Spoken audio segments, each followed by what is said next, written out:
चलिए स्टार्ट करते हैं क्वेश्चन नंबर 25। क्वेश्चन क्या बोलता है, a smooth cylinder of radius 10 centimetre, ठीक है, resting on a horizontal surface supports a bar A B, ठीक है। ए बी एक बार है जिसपे एक सिलेंडर रखा गया है जिसका रेडियस कितना है 10 सेंटीमीटर, ठीक है। ये बार ए बी का लेंथ कितना है 30 सेंटीमीटर। टोटल यहां का डिस्टेंस कितना है आपका 30 सेंटीमीटर, ठीक है। डिस्टेंस कितना है इसका 30 centimetre. Which is hinged at A, यहां पर क्या हो रहा है आपका हिंज लगा हुआ है। The weight of the bar is 50 Newton, ठीक है।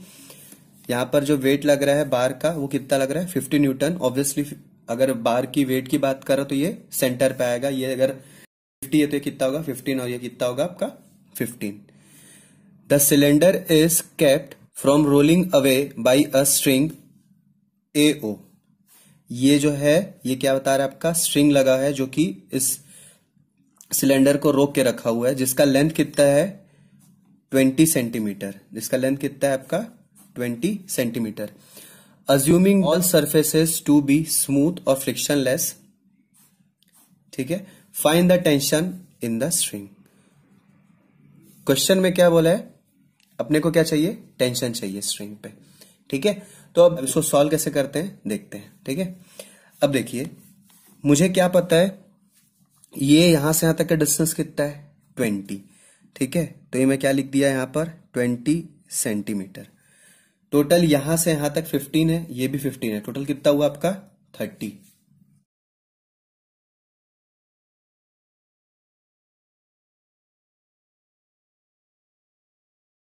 ठीक है।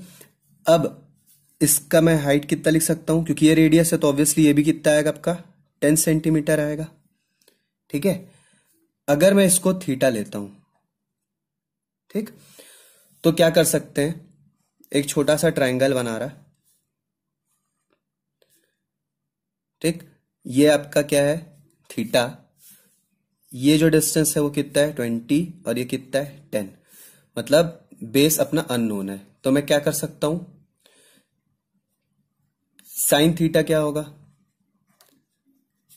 Perpendicular by hypotenuse. परपेंडिकुलर पता है मुझे, हाइपोटेनस पता है, तो थीटा निकल सकता है कि नहीं। परपेंडिकुलर की वैल्यू क्या है 10 और हाइपोटेनस की वैल्यू कितनी है 20, मतलब क्या है 1/2। साइन 1/2 कब होता है, जब theta is equal to 30 degree हो, ठीक है। तो क्या पता चला कि थीटा की वैल्यू क्या आएगी आपकी 30 डिग्री, ठीक। तो ये थीटा है तो ये भी थीटा ही होगा। क्यों थीटा होगा, क्योंकि सिलेंडर है, ठीक है। यहां पर एक बार रखूंगा तो वो जो सरफेस को डिवाइड करेगा सेंटर पॉइंट से वो इक्वल एंगल से डिवाइड करता है, ठीक है। तो ये थीटा तो ये भी इक्वली थीटा ही होगा। क्योंकि सरफेस में टच है यहां पर तो ये जो अटैच होगा वो इस डायरेक्शन से क्रॉस करेगा रिएक्शन, ठीक है। और यहां पर भी एक टच है, इसका नेमिंग हम ई कर देते हैं, ठीक है। तो यहां भी एक रिएक्शन लगेगा, यहां भी एक रिएक्शन लगेगा आर ई अमाउंट का, यहां भी एक रिएक्शन लगेगा और एक यहां भी लगेगा, ठीक है। यहां एक ऐसा लगेगा और एक ऐसा लगेगा। वाई ए ले लेते हैं इसको, इसको एक्स ए ले लेते हैं, ठीक। अब हमको क्या करना है, इसको सॉल्व करना है। इसको सॉल्व करने के लिए दो फ्री बॉडी डायग्राम लगेगा। सबसे पहला फ्री बॉडी डायग्राम, ठीक है, फ्री बॉडी डायग्राम फॉर बार, ठीक। क्यों पहले बार को लिए, क्योंकि बार में सिंपल लोड लगा हुआ है, ठीक है। आरडी की वैल्यू अब यहां पर हम देखते हैं, देखो हमको क्वेश्चन में क्या चाहिए टेंशन चाहिए, तो टेंशन यहां पर आ रहा है, ठीक है। तो आरडी की वैल्यू अननोन है। अगर मैं बार लूंगा तो बार में क्या होगा, यहां अगर मैं मूवमेंट लगा लेता हूं तो खाली आरडी की वैल्यू डायरेक्ट निकल जाएगी। तो आरडी की वैल्यू निकालने के लिए मुझे सबसे पहले बार पे लेना पड़ेगा, ठीक है। तो फ्री बॉडी डायग्राम फॉर बार। अब अगर आप देखेंगे तो ये जो बार है ऐसा जा रहा है, ठीक है। ये बार को मैंने ऐसा बना दिया, ये हॉरिजॉन्टल सरफेस है, यहां पर ये हिंज होके था।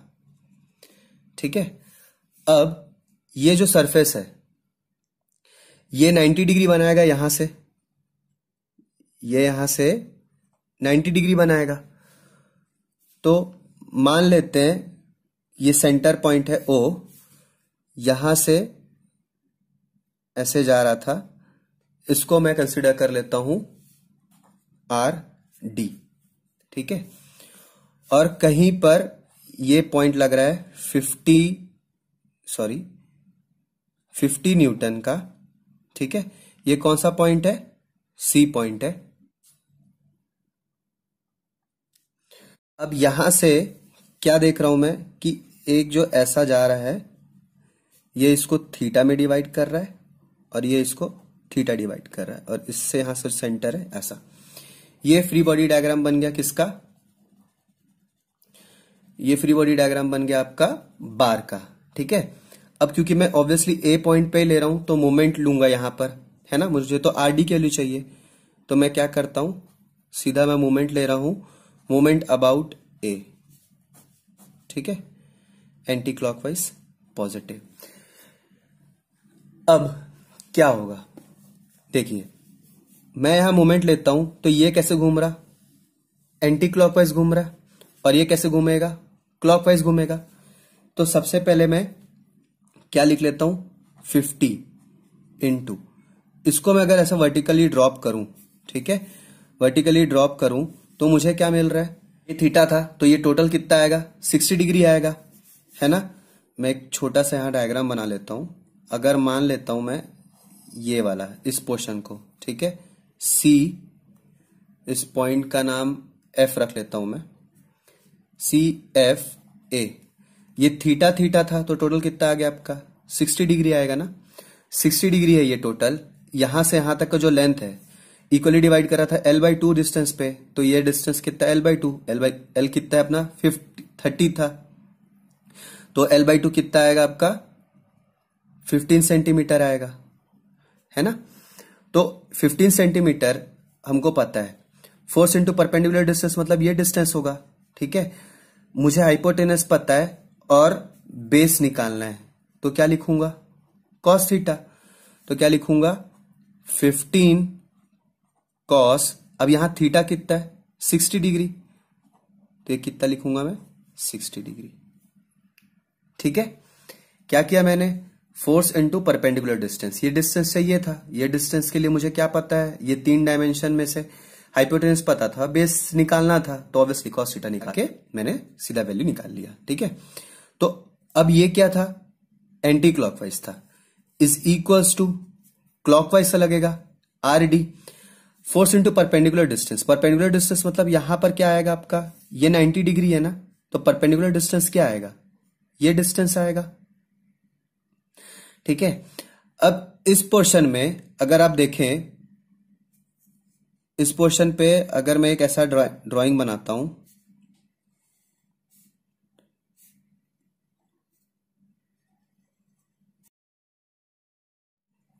ये 90 डिग्री यहां बन रहा है तो मैंने इसको 90 डिग्री यहां बना दिया। ये O पॉइंट है और ये D पॉइंट है और ये तुम्हारा A पॉइंट है ना। अब क्या देख रहे हैं, हमको इसमें हाइपोटेनस पता है 20 सेंटीमीटर। ठीक है, 20 सेंटीमीटर पता है, मेरे को क्या चाहिए? यहां से ये एंगल कितना आपका? थीटा है, मेरे को क्या चाहिए? बेस की वैल्यू चाहिए। तो फिर क्या लिखूंगा मैं? Force R D into hypotenuse अब क्या है? 20, और यहां पर थीटा मतलब क्या है आपका? 30 डिग्री है, तो क्या लिखूंगा मैं? Cos 30 degree. ठीक है, ये दो ट्रायंगल समझने के लिए। अब इससे मुझे क्या पता चला? इससे मुझे पता चला कि मैं आर डी को क्या लिख सकता हूं? R D is equals to 50 into 15 cos 60 degree upon 20 cos 30 degree.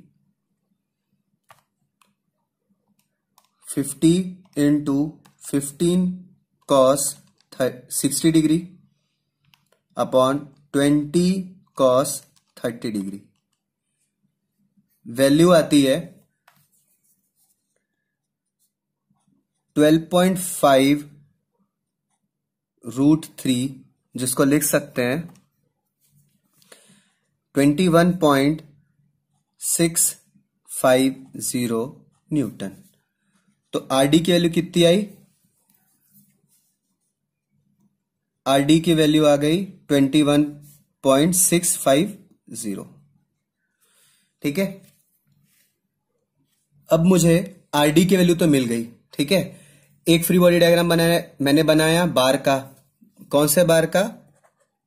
A B. ठीक है, अब मुझे क्या करना है? सेकेंड फ्री बॉडी डायग्राम बनाना है। अब किसके लिए बनाना है? सिलेंडर के लिए बनाना है। तो क्या लिखूंगा? Free body diagram for cylinder.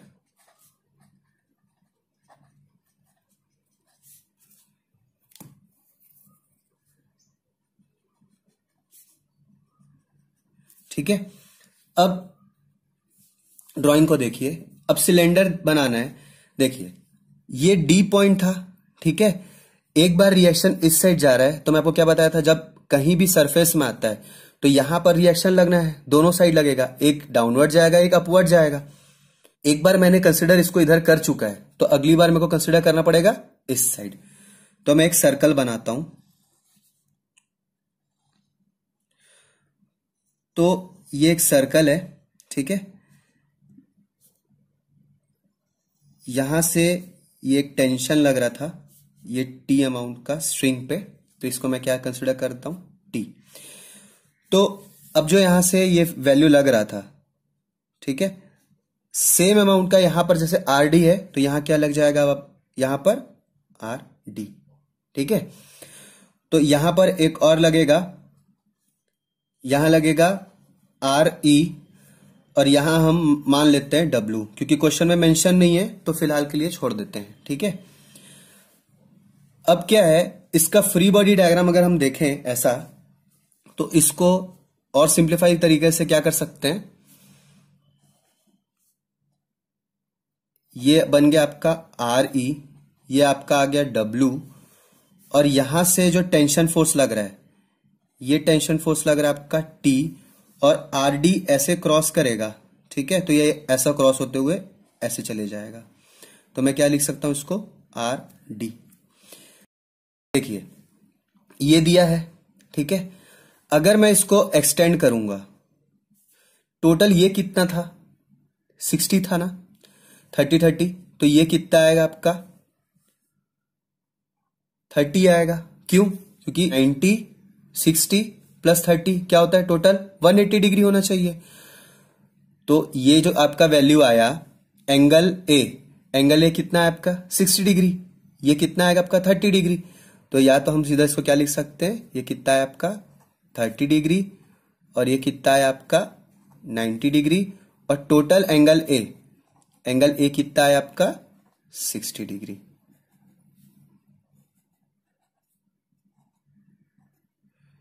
ठीक है, अब जो सबसे इंपॉर्टेंट है वो क्या, कि ये जो आर डी है वो कैसे जा रहा है? 30 डिग्री बनाते हुए जा रहा है। मतलब अगर मैं इसमें यहां ऐसा रिजॉल्व करूं ये इस पे, तो ये ऐसा क्रॉस करेगा, ये 30 है तो ऑब्वियसली ये भी 30 डिग्री होगा ना। तो इसी कारणवश अगर ये 30 है तो ये कैसे आएगा आपका? ये थीटा आएगा, है ना। तो इसको मैं क्या कंसिडर कर लेता हूं? थीटा। ठीक, और यहां थीटा क्या है आपका? 30 डिग्री। इसको मैं क्या लिख सकता हूं? 30 डिग्री। यहां पर टेंशन की बात कर रहे हैं। टेंशन में ये थीटा है, तो ये अगर पैरेलल लाइन खींचूंगा तो ये भी कितना आएगा? थीटा ही आएगा। ये भी कितना आएगा? थीटा, जो कि ये भी क्या है? 30 डिग्री है। ठीक है, अब मुझे क्वेश्चन में क्या चाहिए था? मुझे क्वेश्चन में तो खाली टेंशन की वैल्यू चाहिए, है ना। तो मैं क्या करूंगा? Sigma F X is equal to 0। देखिए, इस साइड में ये क्या लिख सकता हूं? T cos 30 degree is equal to R D cos 30 degree.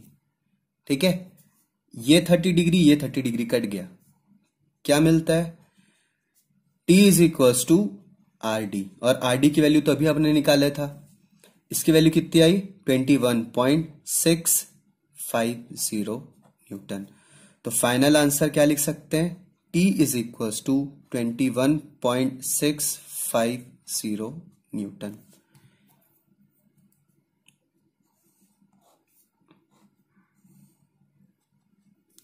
Thank you.